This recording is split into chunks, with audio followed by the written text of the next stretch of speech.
කොහොමද ළමයි හැමෝම හොඳින් ඉන්නවද? මම හිතනවා හැමෝම හොඳින් ඇති කියලා. ඉතින් වෙනද වගේම අදත් ලස්සන පුංචි කතාවක් අහමුද? දික්කසාද බිරිඳකගේ කතාවක්. ඇය මෙන්න මෙහෙම කියනවා. තබා අස්සන යන්නෙමි මම ඔබෙන් අද දින වෙන් වෙලා.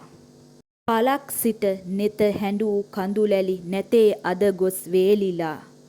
ඇලී යයි සිතු මගේ හදවත කෙසේ හෝ ඇත ගල් වෙලා. ඔබට අවසර ඇයත් සමගින් යන්න ඈතට ඉගිලිලා. ඉහිර පේමයේ ඔබයි ඇවිදින් පෙන්නුවේ මට හමු වෙලා. ලියූ පෙම් කවි නෙතේ කඳුලට ගොසින් සේදී දිය වෙලා. එදා මතකෙන් පාරවයි සිත කෙසේ ඉන්නද ඉවසලා. ඔබම දුන් ඒ සිතේ සතුටයි නැවත ගත්තේ උදුරලා. තරුණ නෑ දැන් නුඹත් වයසයි දරුවෝ දෙන්නත් ලොකු වෙලා. උන්ගේ හැඩරුව ළඟදි දුටුවද බලන් හදවත විවරලා. දීග දෙන්නට නිසි කාලෙමයි ඇත්තේ ටික ටික ලං වෙලා.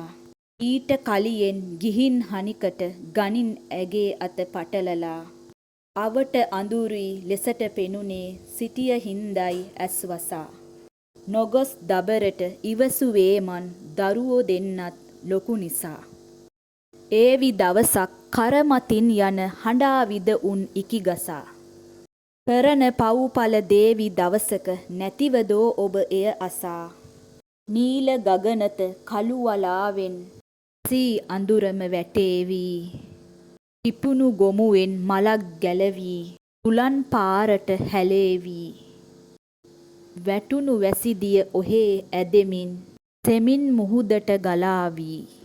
සොබහා දහමට වෙන්න අවනත දිනක් ඔබටත් ලැබේවී. ඉතින් වීඩියෝ එක හොඳ නම් ළමයි ලයික් කරන්න, කමෙන්ට් කරන්න, ෂෙයා කරන්න, සබ්ස්ක්‍රයිබ් කරන්න. ඉතින් ගිහිල්ලා එන්නම් ඔයාලා හැමෝම පරිස්සමින් සතුටින් හොඳින් ඉන්න ඕන කියලා එක හිතින්ම ප්‍රාර්ථනා කරනවා.